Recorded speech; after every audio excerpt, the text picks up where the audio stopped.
दर्शक मित्रों, पहले भगवान विष्णु को वंदन करें, फिर जानते हैं श्राद्ध पक्ष स्पेशल का दूसरा एपिसोड।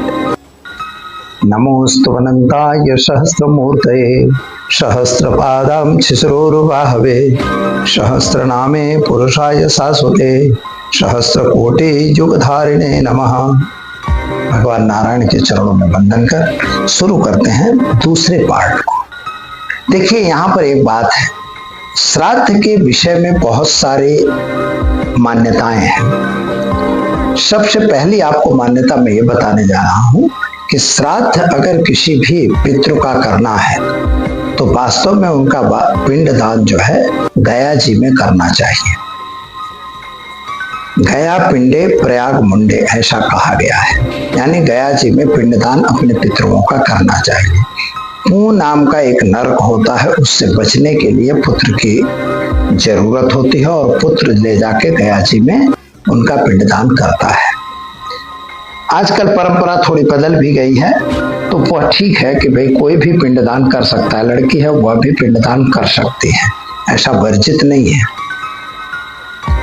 दूसरा, बद्री नारायण में भी पिंडदान किया जाता है, जहां माता का और पिता दोनों का पिंडदान हो सकता है। अपने जितने पितृ हैं उनका सबका पिंडदान वहां हो सकता है। एक बार अगर बद्री नारायण में आपने पिंडदान कर दिया है तो फिर दोबारा जरूरी नहीं कि गया में जाइए, लेकिन गया में पिंडदान करने का विधान है। इसीलिए लिखा है कि गया पिंडे और प्रयाग मुंडे। एक तो ये पहली बात हुई। मातु गया हमारे गुजरात में है, जहाँ सिद्धपुर में है, वहां पे आप जाके अपनी माताओं की, दादी का, किसी का भी श्राद्ध कर्म वहां पर किया जाता है। वहां पिंडदान करवा के उनको मुक्ति के लिए प्रार्थना की जाती है। बिंदु नाम का सरोवर है, जिसको ऐसा कहा जाता है कि भगवान परशुराम जी अपनी माता की जब हत्या कर दिए थे तो वहां पर अपनी माता का पिंडदान उन्होंने किया था और वहां पर उनका श्राद्ध कर्म भगवान परशुराम ने खुद ने किया था। इसलिए उस क्षेत्र को भी पवित्र और श्रेष्ठ माना गया है। लोग हर तीर्थ में पिंडदान करते हैं, वहां भी पंडित जी लोग रहते हैं। पिंडदान आप हर जगह कर सकते हो, कोई दिक्कत नहीं है, लेकिन अगर एक बार गया पहुंचा दिए हो और एक बार सिद्धपुर पहुंचा दिए हो, एक बार बद्रीनारायण पहुंचा दिए हो, तो उनका दोबारा पिंडदान नहीं करना चाहिए। श्राद्ध कर्म करना चाहिए। श्राद्ध कर्म क्यों किया जाता है? क्योंकि श्रद्धया क्रियते श्राद्धम, श्रद्धा से करने वाले कर्म को श्राद्ध कहते हैं। पितृ ऋण हो या मातृ ऋण हो या बैगनी ऋण हो या आपके मतलब देव ऋण हो या ऋषि ऋण हो, सभी ऋषियों ऋण के लिए आपको तर्पण करना चाहिए। तर्पण करने का विधान मित्रों यह है कि देवताओं का तर्पण हम अगली अंजलि से करेंगे, यह देव पर्वत है। अब दूसरी बात, यहाँ पर ऋषि पर्वत है, यहाँ पर हम पानी भर के और इस तरह से डालते हैं, वह ऋषि तर्पण हुआ। साथ में आप अपसभ्य होना है। अपसभ्य का मतलब जनेऊ को उल्टे कांधे पे रखना है और इसके बाद उसको अपने अंगूठे में भरा के यहाँ पर दर्भ वगैरह रख के और आप इस तरह से पितृ अगर देते हैं अंगूठे की तरफ से तो वह पितृ तर्पण होता है। यहाँ सब 7 पीढ़ियों के पितरों का नाम लेकर और उनके नाम से तर्पण किया जाता है। खास तौर पर आप याद रखिएगा, ऋषियों का भी नाम लिया जाता है, देवताओं का भी लिया जाता है। अब यहाँ पर एक बात आती है कि जैसे हमने तर्पण तो कर दिया, तो तर्पण कर दिया तो श्राद्ध करने की क्या जरूरत है? श्राद्ध कर्म यह है कि क्या श्राद्ध हमारे पितरों को मिलती है? हम लोग करते हैं तो क्या पितृ पाते हैं? तो इसका एक बहुत छोटा सा उदाहरण मैं दूंगा मित्रों, कि आप याद समझ लीजिए कि जैसे हमारे पिता तो गुजर गए, बहुत दूर चले गए, स्वर्ग में गए, नरक में गए, कहाँ गए हमें नहीं मालूम, लेकिन यहाँ से चले गए। पितृलोक एक चंद्रमा के ऊपर क्षेत्र में पितृलोक बना हुआ है, वहीं हमारे पितृ जाते हैं। तो जो पितृलोक वहां बना है, तो पितृलोक वहां चले गए, तो हम यहाँ भोजन करा रहे हैं ब्राह्मणों को, तो क्या मिलेगा? जी हाँ, मिलेगा। कैसे मिलता है ये भी आपको बताता हूं मैं।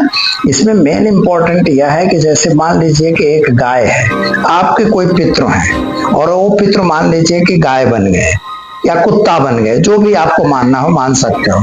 गाय अगर बनी है तो एक देखते हैं आप समाज में गाय को देखेंगे तो वो गायें कहीं ना कहीं मैला खा रही हैं, कहीं कुछ भी खा रही हैं, कहीं भी मुंह मार रही हैं, लोग डंडों से पीट रहे हैं उनको, और फिर भी वो नहीं मान रही है।